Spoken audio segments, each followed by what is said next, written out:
कि वो ऐसा काम ना करे कि अभी मुजरम के पास पुलिस पहुंची नहीं होती, उसको पहले पता होता है कि वो सत्याना चल पई है। नहीं, वो जिसने फ़ोन किया होता है उसका घर उजड़ जाता है।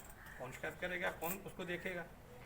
ऐसे जो चंद एक लोग हैं, ये हमारी पुलिस वाले भाई खड़े होते रहते हैं। जब देखा ना कि मैं मोटरसाइकिल पे आ रहा हूँ, रुको रुको रुको, इस पे प्रेस पे बोर्ड लगी हुई है, ठीक है, तो ये इनको वो नज़र नहीं आता कि उसने 3 डब्बे दूध के रखे, उसमें लिखा पंजाब पुलिस।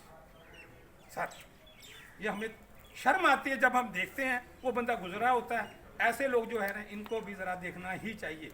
ये नहीं कि आप सबको, एक यहाँ जो वार्डन पुलिस वाले हैं सर, पहले खारत SHO गुजर साहब जी आ रहे हैं, उन्होंने आवाम के तामन से सत्याना में आवाम की सहूलत के लिए, गुजरने के लिए जंगले लगवाए थे। सब लोग सुकून से गुजरते थे। उस वक्त जो राणा साहब थे उन्होंने भी अप्रिशिएट किया, सबको किया। उसके खिलाफ एप्लीकेशन भी होगी कि इतनी इतनी करप्शन की है।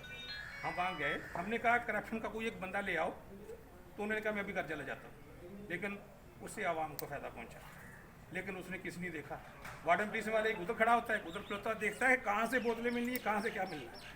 एक पेट्रोलियम पुलिस वाले हैं सर, वो क्या करते हैं, उनकी ये भीड़ ही नहीं, सारा सत्याना इधर है, वो इधर है, वो आगे उधर जो मोहल्ले का सत्याने के जो बंदे हैं ना, वो पानी लेने के लिए इधर आते हैं, उनको इधर आए बेदा पर्चा, वो बेचारा रोएगा। वो तो पता घरों ही लैके आया, दूरत नहीं लैके SP साहब। सर मेरी गल तो मतलब मैं तुसी खुश भी हो रहे जिवें अप्रीशिएट भी कर रहे हैं, लेकिन ਉਹਨੂੰ कुछ नहीं ਹੁੰਦਾ, ਉਹਨੂੰ कुछ नहीं ਹੁੰਦਾ। साड़ी कई दफ़ा लड़ाई भी हुई, साड़ी होई है, किसी दी नहीं हुई है, साड़ी हुई खुद। ਅਸੀਂ ਉਹਨੂੰ ਕਹਿ ਦੇਣਾ ਛੱਡੋ, ਉਹਨੇ SHO ਸਾਹਿਬ ਨੂੰ फ़ोन ਕੀਤਾ, मैं कहा ਇਹਨਾਂ ਬੱਚਿਆਂ ਨੂੰ ਸਾਨੂੰ ਛੱਡ ਦੇ, ਇੱਥੇ ਅਸੀਂ ਇੱਥੇ ਖੜੇ ਹਾਂ, ਕੋਈ ਚੋਰੀਆਂ ਮਹੱਲੇ ਦੇ ਬੰਦੇ ਨੇ। ਉਹਨਾਂ ਨੇ SHO ਸਾਹਿਬ ਨੇ ਸਾਡਾ ਤਾਬਨ ਕੀਤਾ, ਅਸੀਂ ਉਹਨਾਂ 'ਤੇ ਵੀ ਖੁਸ਼। ਲੇਕਿਨ ਉਹਨਾਂ ਨੂੰ ਵੀ ਸਰ ਥੋੜ੍ਹਾ ਜਿਹਾ ਉਹਨਾਂ ਦੇ ਆਲਾ ਹਕਾਮ ਨੂੰ ਸਮਝਾਓ ਕਿ ਇਹਨਾਂ ਚੀਜ਼ਾਂ ਤੋਂ ਥੋੜਾ ਅਵਾਇਡ ਕਰਨ। ਸਰ ਖੁੱਲੀ ਕਚਹਿਰੀ ਦਾ ਫਾਇਦਾ ਹੁੰਦਾ, ਤੁਸੀਂ ਆਏ ਜੇ ਨਾ, ਬੜਾ ਮਜ਼ਾ ਆਇਆ, ਖੁਸ਼ ਹੋ ਗਏ। ਲੇਕਿਨ ਸਰ ਖੁੱਲੀ ਕਚਹਿਰੀ ਥਾਣੇ ਹਦੂਦ ਦੇ ਅੰਦਰ ਨਹੀਂ ਹੁੰਦੀ। ਇਹ ਬਾਹਰ ਹੋਏ ਜਾਂ ਅਰੈਸਟ ਹੋ ਜਾਓ। ਇੱਕ ਦਿਨ ਪਹਿਲੇ 2 ਦਿਨ ਪਹਿਲੇ ਅਸੀਂ ਨੇ ਫੇਸਬੁੱਕ 'ਚ ਚੁੱਕਿਆ, ਅਸੀਂ ਸਭ ਨੂੰ ਆਪਣੇ ਤੌਰ 'ਤੇ ਹੀ SP ਸਾਹਿਬ ਆ, ਸਾਨੂੰ ਖੁਸ਼ੀ ਹੁੰਦੀ ਕਿ ਸਾਡੇ ਇਲਾਕੇ 'ਚ ਅਫਸਰ ਆਉਣ। ਜਦੋਂ SP ਸਾਹਿਬ ਤਸ਼ਰੀਫ ਲਿਆਉਂਦੇ ਆ ਨਾ, ਅਗਰ ਰੂਟੀਨ 'ਚ ਆਉਣ ਤੇ ਮਸਾਇਲ ਕੰਮ बढ़ते हैं।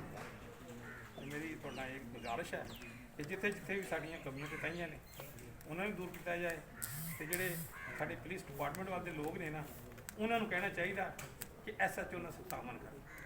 अगर वो तामन नहीं करेंगे कभी भी जराइम से कंट्रोल नहीं कर सकेंगे। ये 2 दफ़ा पहले भी रह चुके हैं, असं उन्होंने बड़ी कदर की निगाह देखते हैं।